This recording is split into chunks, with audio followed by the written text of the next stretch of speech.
Now in South Africa, President Cyril Ramaphosa has been sworn in for a second term, and he's spoken of the beginning of a new era. Well, these pictures show Mr. Ramaphosa at the inauguration ceremony. At least 18 foreign heads of state were expected to attend that event in Pretoria.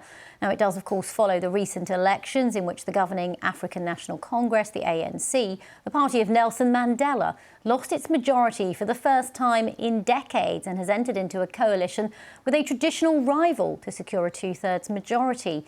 The vote was described as one of the biggest political upsets in the country since apartheid ended. Well, our Africa correspondent Barbara Plett-Usher joins me now from Johannesburg. So now it's time to govern, and there were a lot of big issues dominating that election campaign: crime, the cost of living, even power cuts. How do you see President Ramaphosa's next term in office going?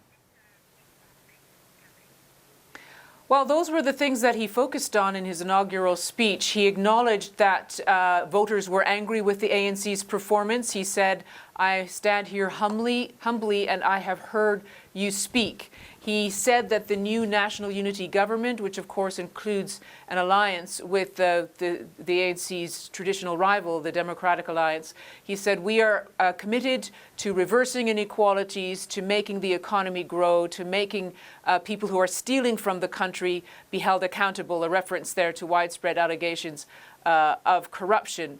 So that is the focus of this new National Unity Government. In its documents, it has said that it's going to focus on things like the infrastructure, getting services back to working because they're not reliable, water and power services, creating jobs. There's very high unemployment here, getting more investment. That's the plan. And so this is what he laid out for the people of South Africa. But he also acknowledged the challenges or spoke about the challenges. He said there are still deep divisions within this country.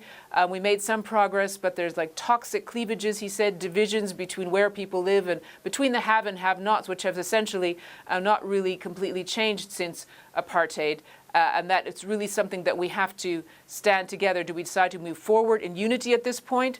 Or do we move back and lose what we have built? Because if we don't move forward in unity, there is a real risk of instability. So he really painted this picture of standing at a crossroads, but being prepared with a government and with an agenda to respond to the anger that voters had expressed and to respond to their demands. OK, Barbara Plett-Usher live in Johannesburg with the latest on that inauguration and the challenges ahead for President Ramaphosa. Thank you very much.